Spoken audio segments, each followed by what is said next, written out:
Así que realmente estoy muy agradecida que tengamos el día de hoy la presencia de Priscila Moreno.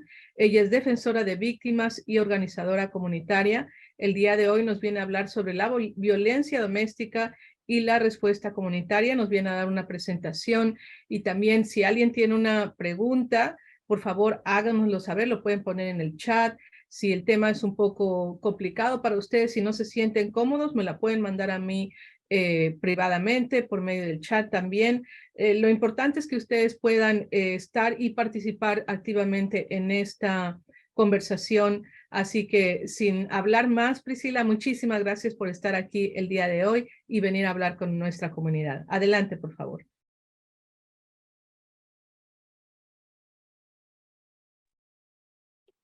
Gracias, Manolita. Hola, soy Priscila y les agradezco mucho que estén todos hoy aquí. Muchas gracias al Departamento de Salud del Condado de King, en confianza y en comunidad, por darme este espacio, esta oportunidad. Y he estado como organizadora en la comunidad durante 16 años, abogando por las víctimas de violencia doméstica. Tengo experiencia personal y profesional de cómo las personas, las diferentes comunidades pueden apoyar a los sobrevivientes, y parte de mi familia llegó al estado de Washington en los años 60 para trabajar en el campo, y aunque crecí en Texas, vine aquí a Seattle desde el 2014. Soy abogado, licenciado en el estado de Washington, pero esta presentación no son consejos legales. La intención es ver conceptos importantes, revisarlos. La violencia doméstica es un tema que puede ser muy traumatizante, pero el objetivo de este programa no es entrar en detalles gráficos, es sobre empoderamiento, el ver a a la comunidad y a los individuos que sirvan de ayuda, y es cómo crear estos espacios en la comunidad es al hacernos o al hacer a otros preguntas y encontrar formas de apoyar a nuestras víctimas. Siguiente diapositiva, por favor. Las dinámicas del poder son el problema en general, no el género o la cultura. La definición legal de violencia doméstica en el estado de Washington se puede resumir así: daño físico, lesión corporal o la inflicción de miedo de causar daño físico entre familiares o miembros de un hogar. Y para los propósitos de esta presentación, quiero concentrarme en la definición social que nos ayuda a determinar de cómo deberíamos responder a alguien en una situación así en nuestra comunidad. La violencia doméstica se puede definir como un patrón repetitivo de comportamiento que una persona utiliza para tener control o poder de control sobre alguien. Y la víctima o sobreviviente pierde la posibilidad de tomar decisiones sobre ellos mismos y sus relaciones. Las personas que abusan piensan que tienen el derecho a controlar a la persona que están dañando, y ellos creen que el mal comportamiento suyo está justificado, y creen que la persona a quienes hacen daño es la persona a quien culpar de todo lo que está mal en esa relación. Aunque los hombres son más probables de estar en la posición de abusadores, y no es porque los hombres naturalmente sean más violentos. Además, las mujeres no es que naturalmente sean más sumisas, así que, por supuesto, existen también excepciones donde los hombres y niños sufren abuso a manos de las mujeres de la familia.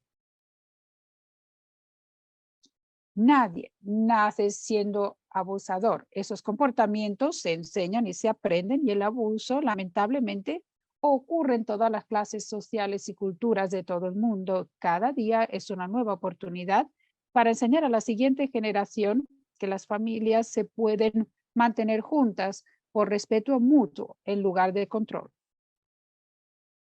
A lo largo de esta presentación voy a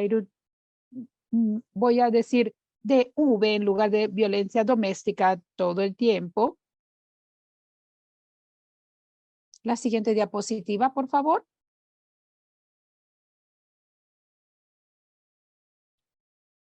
La DV puede tomar diferentes formatos, relaciones tóxicas que no son necesariamente abuso, pero solo porque alguien no tiene moratones no quiere decir que estén bien.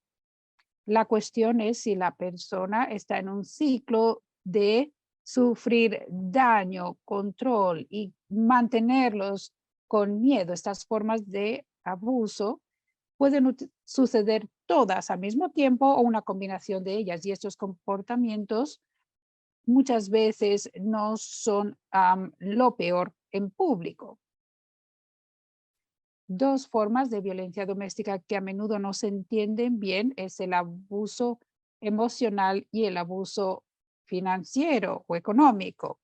El abuso emocional no es que alguien le esté gritando a otro y diga palabras feas, es también amenazas, insultos, el estar vigilando a alguien constantemente, celos, humillación constante.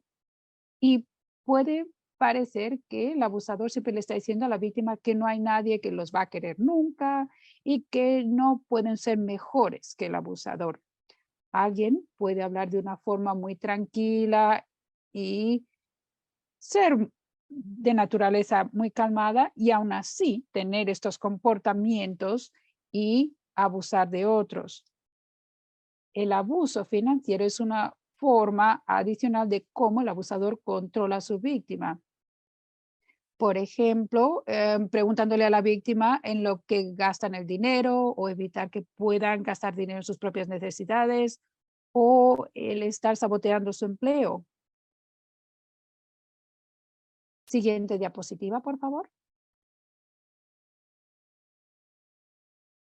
El impacto de la violencia doméstica es un trauma grave y se merece compasión.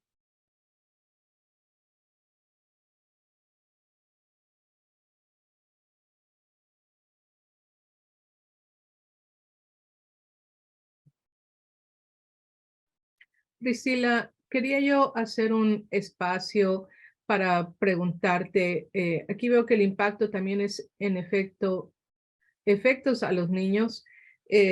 Parece ser que con la pandemia también se vio un incremento en los casos de violencia doméstica y muchas de las veces las víctimas eran los niños.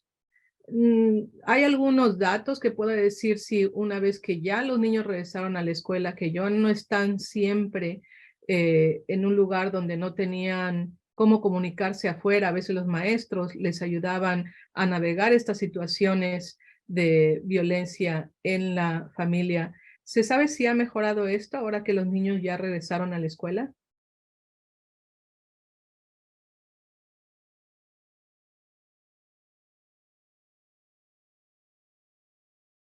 Parece ser que los efectos son a largo plazo y que continúan. Se han hecho algunos estudios de los efectos en general sobre los niños. La coalición del Estado de Washington contra la violencia doméstica tiene información sobre eso. Gracias.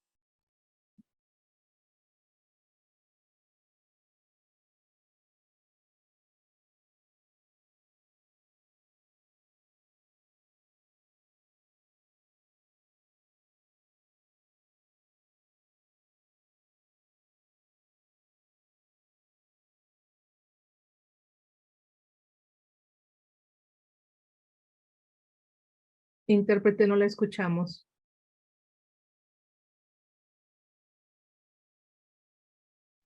Algunos de los efectos a corto plazo, que es la pérdida del sueño, la ansiedad, la dificultad para concentrarse. Los efectos a largo plazo eran la depresión, la dependencia de alcohol y drogas y la dificultad para formar conexiones saludables con otros. Y esto es encima de las lesiones físicas que resultan del abuso. Y una persona se puede quedar con la pareja abusiva porque, por ejemplo, pueden ser buenos con los niños, pero todos los efectos negativos que yo hablé al 100% son aplicables a los niños. Y aunque los niños no entiendan la complejidad de las relaciones que les rodean, sí que ven ese dolor y viven con miedo, y que la violencia doméstica también puede llevar a que tengan notas bajas en la escuela, a que no tengan buenas formas de comunicarse a nivel social. Cuando los niños son testigos o víctimas de violencia doméstica, no se considera en sí el descuido de menores según la ley de Washington. Sin embargo, si los servicios de protección de menores se involucran, el Estado tiene el derecho a investigar y a tomar la decisión de cómo mantener al niño a salvo de ese miembro de su familia abusivo. Tienen que hacer los esfuerzos razonables para sacar al niño del hogar, y tienen el derecho a buscar el consejo de un abogado en cualquier momento durante todo este proceso. Siguiente diapositiva, por favor. Es vital que veamos la violencia doméstica como un problema de salud pública y no simplemente los problemas públicos o personales, perdón, privados o personales de los sobrevivientes, porque necesitan los abusadores recibir la ayuda médica de consejería que necesitan para evitar todo esto. Y el abusador también tiene la responsabilidad de no interferir con que alguien a quien le están haciendo daño se mantenga a salvo de ellos. Y el abuso no es que la víctima falla a la hora de protegerse. La exposición a la violencia y al abuso se asocia con resultados de deficiencias severas físicas y emocionales, y los efectos físicos en la salud mental tienen consecuencias en todas las familias, en el trabajo, en los cuidados médicos y en la comunidad en general. Siguiente diapositiva, por favor. Es muy común ver a alguien hacerle daño a alguien que quieren como un ataque. Pero aunque estemos enojados, también tenemos que concentrarnos en lo que el sobreviviente quiere en lugar de nuestras propias ideas de lo que es el castigo. Por otro lado, las comunidades que se enfrentan a mucha discriminación a veces tienen miedo de decir algo, lo ven como una amenaza. Puede ser muy difícil para los latinos verse en una posición donde pueden establecerse con empleo y hogar. Hay muchas familias que ya tienen que preocuparse de cómo van a poner comida a la mesa o conseguir estatus de migración, y se entiende que hay un estigma al hablar de la violencia doméstica, pero y que este abuso es un peso adicional, y que el sobreviviente tiene que entender que estar a salvo no es un peso. Es muy importante que todos veamos que alguien que está intentando estar a salvo, que beneficia a todos, no es el hacer que una persona se vea mal, y que los ciclos de abuso fracturan a las familias y causan instabilidad. Y si nadie dice nada o intenta alejarse de la violencia. La siguiente diapositiva, por favor. Es importante nunca animar al sobreviviente a que simplemente se enfrente al abusador, porque no podemos predecir qué tipo de peligro se pueda encontrar. Un ejemplo de lo que en inglés es advocacy, del apoyo, cuando vemos a un amigo, o compañero de trabajo o vecino, por ejemplo, puede tomar sus propias notas y, por ejemplo, anotar el día 6 de diciembre del 2022, yo vi que esta persona tenía un moratón en la cara. Este tipo de notas pueden hacerse disponibles luego a las víctimas por si luego presentan una denuncia a la policía, solicitan una orden de protección, procedimientos de migración, sesiones de terapia. Otra opción es crear un plan de seguridad para la víctima y utilizar un documento para que ellos tengan una lista de cosas para mantenerse a salvo y continuar así. Hay documentos disponibles online para cómo crear estos planes de seguridad y algunos recursos con materiales así van a estar disponibles a final del programa. Otra opción es ir con la víctima a una cita cuando están intentando recibir servicios y si su presencia pudiera ser de apoyo emocional para ellas o simplemente el poderles dar transporte. Hay siempre también la opción de conectarles con recursos, al presentarles, por ejemplo, a un profesional de la salud mental que ustedes conozcan que pudiera ayudar. El apoyo en la comunidad es crucial para las víctimas de los problemas de salud mental, pero alguien que quiere ayudar y no tiene formación médica en las órdenes importantes, en las cosas importantes, no pueden reemplazar a un profesional.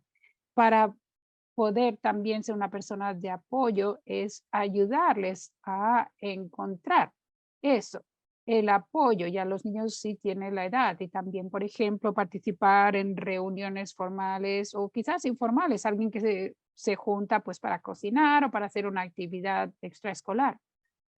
Y es una táctica increíblemente importante que puede parecer que no sea mucho en el momento, pero que tiene efectos es, por ejemplo, el evitar todas las conversaciones de culpar a las víctimas.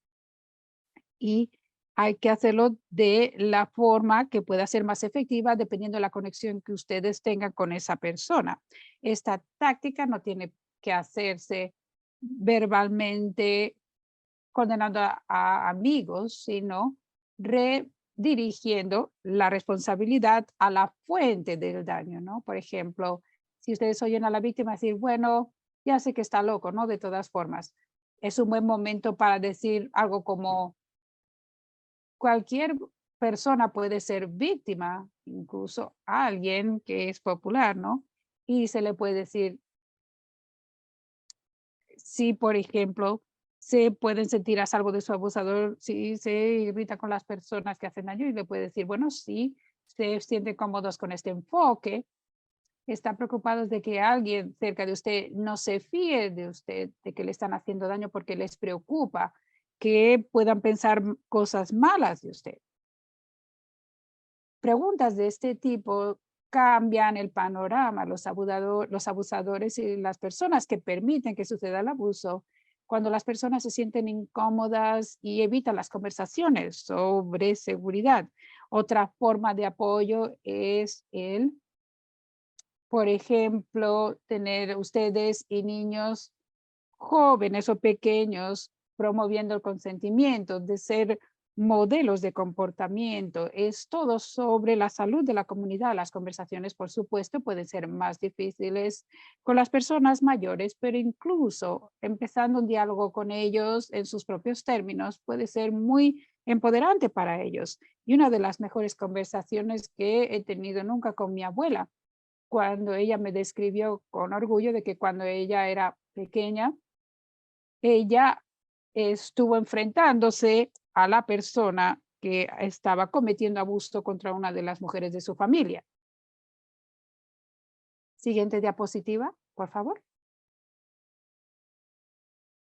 A menudo estamos convencidos de que tenemos que hacer algún tipo de algo cuando pedimos ayuda a las personas por ayuda. Y muchas de las personas que necesitan ayuda y para las personas que la prestan están ya formadas y son competentes y hay que entender que es importante para los sobrevivientes y sus personas queridas entender la situación de impulso, las personas que trabajan en los servicios de apoyo por respeto a las familias y pacientes sin importar si hablan inglés o tienen estudios. Es cierto que muchas personas trabajando en este campo se agotan y se frustran con los sistemas tan difíciles que hay en pie, pero eso no debería, esa frustración no debería recaer sobre usted y le animaríamos a que probara más de un servicio y encontrar a alguien en quien confíen con ustedes si tuvieron ya una experiencia negativa anteriormente. Siguiente diapositiva, por favor. La cosa más importante que he aprendido de otras personas de apoyo es el respetar todas las formas de cómo se puede llevar a cabo la autodefensa. No se desanimen si ven que no hacen lo que usted hubiera hecho y puede haber un cambio de opinión de aquí adelante. La mentalidad normal es, oh, es tan tonta por hacer o no hacer esto. Los sobrevivientes ya están siendo tan estratégicos como es posible y aunque no parezca que es exactamente lo que nosotros personalmente queremos que hagan. Y es una lección importante para todos los que están interactuando con sobrevivientes. Nosotros, por supuesto, se nos permite poner nuestra seguridad primero, pero no deberíamos cerrarnos o cerrar recursos a las víctimas. Simplemente pensamos, nos sentimos frustrados con ellos. La siguiente diapositiva, por favor. Hubo una orden aprobada en Seattle en el 2003 que incluye a todos los empleados de públicos que no pueden preguntar cuál es su situación migratoria, menos que sea un agente de policía que sospeche que se cometió una felonía o tenga conocimiento de que esa persona había sido deportada anteriormente. Hubo una orden ejecutiva del estado de Washington aprobada por el gobernador en el 2017 que dice que las agencias del orden no pueden enfrentarse a ningún quebrantamiento de las leyes de migración federales. Pero los miedos en la comunidad son válidos y se pueden entender. Pero hay cosas ya listas que pueden ayudar. Por ejemplo, la ley de protección a las mujeres o la ley de protección de tráfico de seres humanos. Y estas leyes es para proteger a las víctimas de violencia, asegurarse de que su situación migratoria no hace que sean dependientes de sus abusadores. Hay 4 grupos de sobrevivientes inmigrantes que se supone que están protegidos bajo estas leyes. Un grupo sería las víctimas de ciertos delitos, incluyendo violencia doméstica y agresión sexual y sus familias. Otro grupo sería las esposas, hijos y padres de ciudadanos americanos abusivos o residentes permanentes. Y otro grupo que se supone que también está protegido son niños inmigrantes en cuidados de acogida que han sufrido abuso, abandono o descuido. Y otro grupo que se supone que también está protegido son los inmigrantes sobrevivientes de violencia que están en un procedimiento de expulsión. El visado U permite protección de migración para víctimas de ciertos delitos y sus familiares que ayudaron a las agencias del orden a arrestar o a enjuiciar a delincuentes. Es un visado temporal de hasta 4 años, e incluso en algunos casos se puede alargar.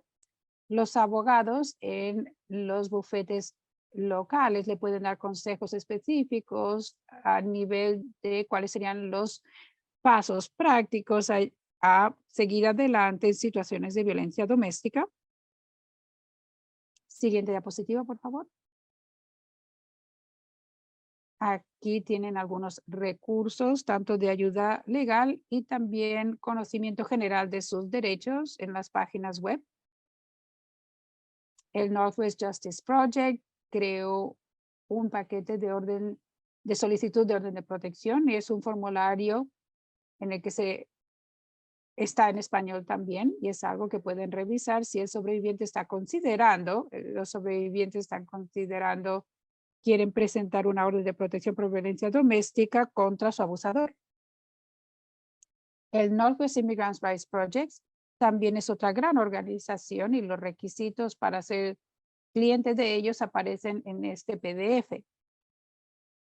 Los Catholic Charities también tienen recursos para sobrevivientes escapando del abuso, que incluyen recursos para la comunidad de migrantes, vivienda y ayuda legal. La siguiente diapositiva, por favor.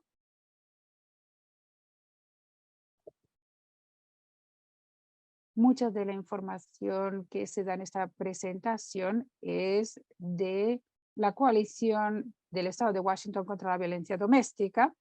Tienen diferentes servicios legales para los sobrevivientes y también llevan a cabo estudios de cómo estas cuestiones afectan a la comunidad. Así que volviendo a la pregunta excelente que me hicieron antes de los efectos a largo plazo en niños, esta es una de las organizaciones que han llevado a cabo estos estudios y a quien pueden referir a las personas para encontrar recursos sería lo más apropiado para los niños que hablan español que se están recuperando de diferentes traumas después del COVID, de abuso en el hogar. Y Consejo es una organización que es especialista también en terapia para sobrevivientes de habla hispana de violencia doméstica. Estoy participando con alguna de estas organizaciones y aunque los recursos gratuitos son limitados, siempre trabajan para las personas que lo necesitan más. La siguiente diapositiva, por favor. Estos son mis recursos de las leyes locales para determinar cómo las fuerzas del orden a nivel estatal deben actuar en la comunidad de migrantes. Y estas son las ordenanzas a nivel de ciudad y estas son los mandatos del gobernador a nivel estatal. Siguiente diapositiva, por favor.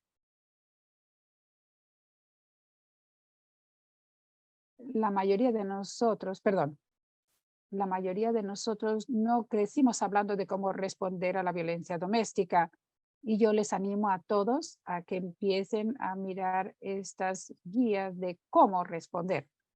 El primer artículo está en inglés, pero lo quise incluir para una traducción posterior si quieren, porque tiene información empoderante de cómo las comunidades en países de Latinoamérica tienen una historia larga y rica de organizarse contra la violencia doméstica, que la pelea contra la violencia doméstica también existe en nuestra cultura. Y lo que se llama el grupo de herramientas creativas también habla de cómo intervenir sin integrar a los agentes del orden. Es cómo intervenir sin llamar a la policía si se tiene miedo y se entiende que tengan miedo. Hay otras opciones. El cómo resolver estas cuestiones con adultos y con niños. Y el kit de herramientas de intervenciones creativas es una guía muy extensa.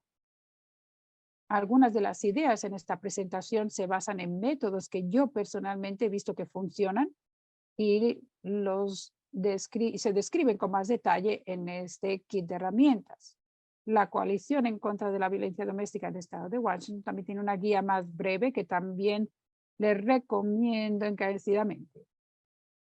También he incluido un enlace a una guía a sus derechos si se ven involucrados los servicios de protección de menores o CPS, porque no hay una solución que funcione para todos. Por esto es el motivo de que no puedo darles consejo legal en este evento, así que yo les animo que revisen todos estos recursos y que los compartan con otros para ver qué partes de diferentes soluciones les pudieran aplicar a su situación o a la situación de otra persona que se ha confiado en ustedes para que le ayuden. Y el empezar a buscar ayuda es un gran paso y pueden encontrarse de formas grandes y pequeñas. Estoy segura de que hay gente que ya ha ayudado a otros sobrevivir más de lo que se han podido dar cuenta. Y aquí concluye mi presentación y quisiera entonces dejarlo a los moderadores si quieren hacer alguna pregunta. Sí, Priscila, muchísimas gracias. Es bastante información que ya tenemos capturada para poderla distribuir en nuestras comunidades. Muchísimas gracias. Una de las mayores preguntas, y es basada a que, como tú lo mencionabas, mucha de la violencia es emocional. ¿Qué pasa cuando una persona está siendo víctima de violencia doméstica, pero como tú dices, no tiene moretones? ¿Cuál sería la manera para poder crear un antecedente si es que después vienen los moretones? ¿Es llamar a la policía aunque no haya golpes?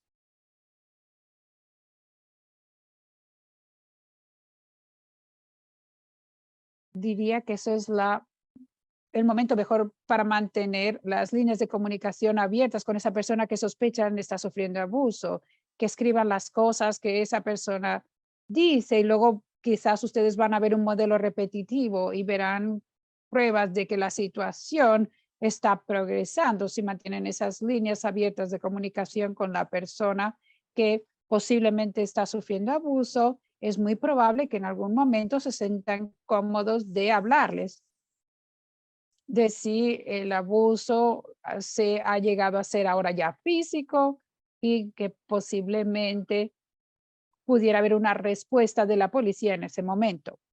Pero todavía seguiría recomendando que mantuvieran una lista de cosas que ustedes encuentran sospechosos. Por ejemplo, aunque no vean moratones, pero una persona parece que tiene mucho miedo de su pareja. Es algo que deberían escribir en esta fecha.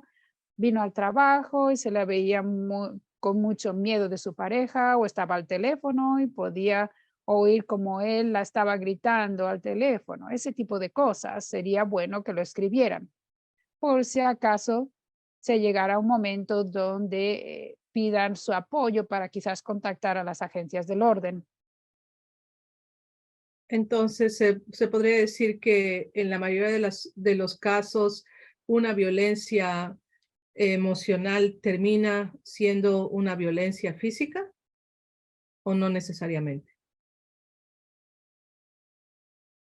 A menudo sí, lamentablemente. Cuando empiezan con las amenazas verbales, generalmente esas amenazas llegan a ser violencia física. También el vigilar a alguien es también un indicador, lamentablemente, de que puede ocurrir violencia en el futuro. Ok, muchas gracias. La otra pregunta es que si una persona ya llegó a ese punto donde después de un gran camino ha decidido dejar la violencia, salir del círculo de violencia, me parece que sería el momento en que están más vulnerables. ¿Cómo podemos nosotros ayudarles una vez que ya tomaron esa decisión? Ah, lugares donde puedan ir para refugiarse, no sé, ¿qué podemos hacer? En ese momento yo recomendaría contactar a una organización de violencia doméstica como New Beginnings. Eso sería una que está ahí en Seattle y ellos pueden ayudarle con un plan de seguridad por lo que se refiere a dónde ir. También pueden aconsejarle, por ejemplo, conseguir una escolta policial y eso es un servicio que da la policía por lo que se refiere a ser testigos de que ustedes están sacando sus efectos personales de la casa de su abusador.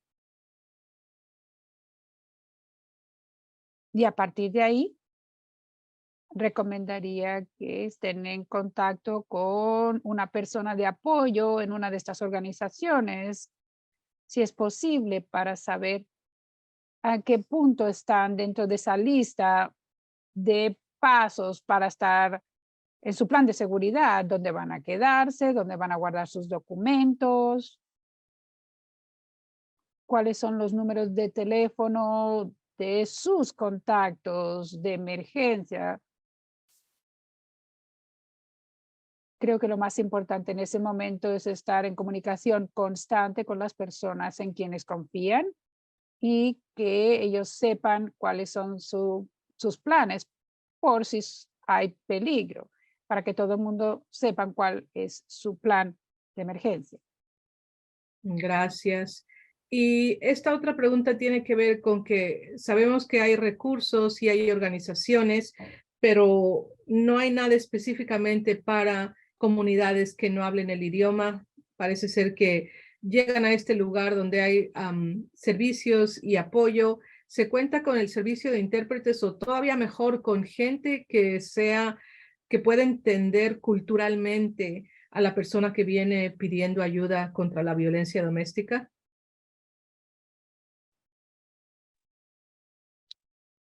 Bueno, diría que basándome en mi experiencia personal, trabajando como voluntaria con las organizaciones que puse en mi lista, a menudo tienen personal o pueden referirle a personas que son competentes culturalmente y también que hablan español con fluidez o otros idiomas de la comunidad, de la gran comunidad de migrantes que hay en Seattle.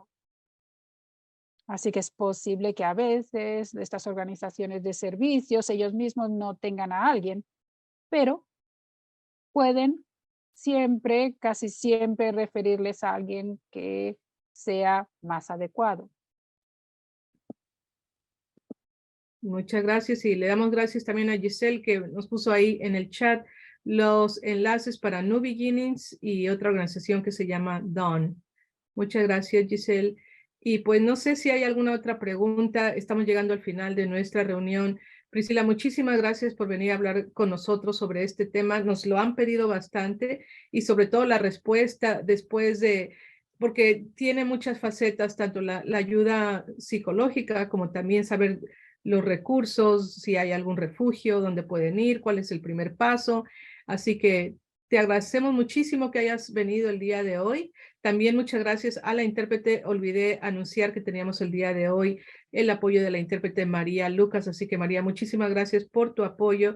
Pudimos accesar a esta información que nos trajo Priscila el día de hoy. Priscila, ¿quiere decir algunas palabras antes de despedirnos?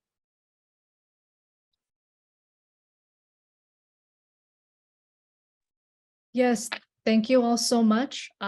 My goal was to Sí, speak to muchas this gracias issue a todos. Mi in a objetivo era hablar way sobre esta that cuestión de una forma en la que la gente pudiera saber que cualquier persona puede ayudar. Uno no tiene que tener entrenamiento, formación para dar apoyo de la forma más simple a alguien en su comunidad. Así que mi objetivo es que la gente, después de escuchar esta presentación, se sientan empoderados para ayudarse los unos a los otros y más empoderados para buscar ayuda y recursos en la comunidad. Muchísimas gracias, Priscila. Es un buen mensaje para nosotros como gente común y corriente. Y el ver que ustedes están aquí escuchándome me demuestra que van a continuar haciendo esto en su comunidad. Muchísimas gracias. Y pues nos quedamos con ese mensaje de empoderamiento y a todos ustedes les damos las gracias por haber venido el día de hoy. Los invitamos a que se mantengan informados, que se suscriban al sitio web de Salud Pública que está ahí en su pantalla. También tenemos nuestra página de Facebook, Condado de King, donde se quedan estas conversaciones grabadas. Tenemos un blog, el Public Health Insider. Hay mucha información para todos ustedes en ambos idiomas, nuestro idioma, que para quitar esa barrera y podamos nosotros acceder a esa información. Les doy muchas gracias. Cualquier otra pregunta, ahí también está el correo electrónico de phpartnerships@kingcounty.gov. Y por lo pronto ya son las 6 de la tarde. Nos vemos la próxima reunión el día 7 de marzo. Nuevamente, gracias Priscila, gracias al equipo de Con Confianza y en Comunidad y sobre todo gracias a ustedes por habernos acompañado. Gracias también a nuestra intérprete del día de hoy, María. Te agradecemos que hayas venido a apoyarnos. Hasta luego.